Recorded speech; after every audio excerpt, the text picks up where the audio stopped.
ಏಳೂವರೆ ದಶಕಗಳ ಬಳಿಕ ದೇಶದ ಗಡಿಭಾಗದ ಕಾಶ್ಮೀರದ ಕುಪ್ವಾರ ಜಿಲ್ಲೆಯ ತಿತ್ವಾಲ್ನಲ್ಲಿ ಶ್ರೀ ಶಾರದಾಂಬೆ ವಿಗ್ರಹದ ಪ್ರಾಣ ಪ್ರತಿಷ್ಠಾಪನೆ ಕಾರ್ಯವನ್ನು ಶ್ರೀ ಶಾರದಾ ಪೀಠದ ಜಗದ್ಗುರು ಶ್ರೀ ವಿಧುಶೇಖರ ಭಾರತಿ ಸ್ವಾಮೀಜಿಗಳು ಸೋಮವಾರ ಧಾರ್ಮಿಕ ವಿಧಿವಿಧಾನಗಳ ಮೂಲಕ ಅದ್ಧೂರಿಯಾಗಿ ನಡೆಸಿದರು. ಭಾನುವಾರ ಮತ್ತು ಸೋಮವಾರ 2 ದಿನಗಳ ವಿವಿಧ ಧಾರ್ಮಿಕ ಕಾರ್ಯಕ್ರಮಗಳನ್ನು ಹಮ್ಮಿಕೊಳ್ಳಲಾಗಿತ್ತು.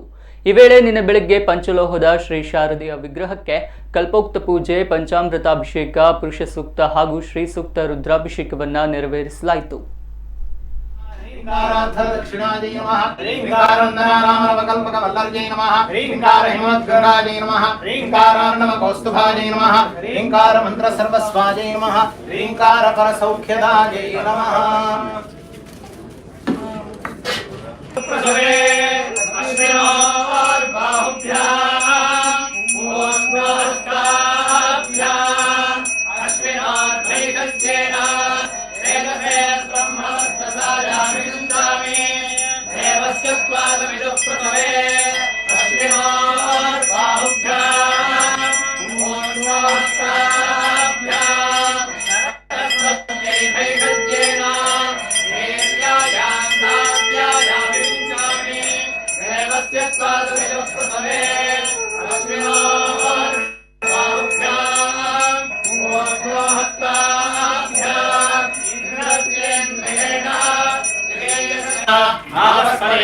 सामान आधकर सख्या में श्याचा आत्मक्षेत्राण्यरणाय